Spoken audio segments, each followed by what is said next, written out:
வணக்கம் அன்பானவர்களே, மக்களே வணக்கம். நான் நியூஸ் வாசிக்கிற ஆர் மோகனா, ரியல் ரைடர் ரியாலிட்டி ஷோவில் நான் நேற்று இங்கேருந்து பெருங்களத்தூர் பஸ் ஸ்டாப்பில் போய் நான் நிற்கிறேன். ரயில்வே ஸ்டேஷனுக்கு அடுத்த பஸ் ஸ்டாப்பான போய் நிற்கிறேன். நிற்கும்போது ஒரு ஒரு பெரியவர், என்ன ஒரு 50 60 65 இருக்கும். அவர் ஓடியாடுறாரு. ஒரு பையன் 20 வயசுக்குள்ளே தான் இருக்கும். பையன் பின்னாடியே ஸ்கூல் காலேஜ் பேக் மாதிரி சின்னதாக இருக்குது, குட்டியாக இருக்குது காலேஜ் பேக். அதில் பார்த்தா அதில் ஒன்றுமே இல்லை. அந்த பேகை பிடிங்கன்றாங்க. அந்த பையன் அந்த பேகை போட்டு ஓடிட்டான். செல்ஃபோனையும் போட்டு ஓடிட்டான். ஆனால் அந்த ஐயா செல்ஃபோன் விழுந்ததை பார்க்காம, ஐயோ என் செல்ஃபோன் எடுத்துகிட்டு போகிறான், பாருங்கன்னு சொல்லவும், நாங்கள் திரும்பி பார்க்குறோம், அவன் எங்கேயோ போயிட்டான். பார்த்தா அப்புறமா ஒருத்தர் என்ன பண்ணார், வேறு ஒரு பர்ஸ் நாங்கள் ஸ்டாப்பிங்கில் நிற்கிது.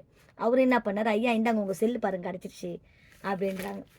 அவர் பாவம் அந்த பேண்ட் வேறு கிழிஞ்சி ஃபுல் பிளட்டு வேறு.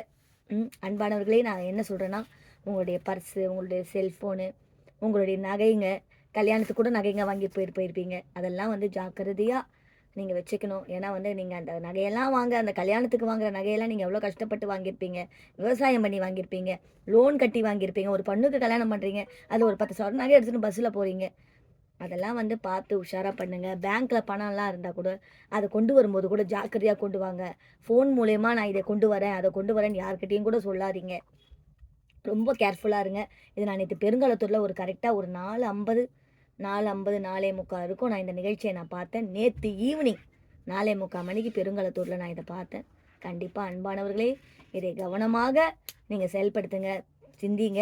இந்த ரியல் ரேடர் மூலயமா இந்த நாளைக்கு வரப்போகிற விநாயகர் சதுர்த்தியை முன்னிட்டு நாங்கள் கண்டிப்பாக மக்களுக்கு நாங்கள் வாழ்த்துறோம். விநாயகர் சதுர்த்தி நல்வாழ்த்துக்களை சொல்லி நான் இந்த ஒரு நேற்று பார்த்த அந்த ஒரு அனுபவத்தையும் சொல்லிவிட்டு நான் முடிக்கிறேன். நன்றி, வணக்கம்.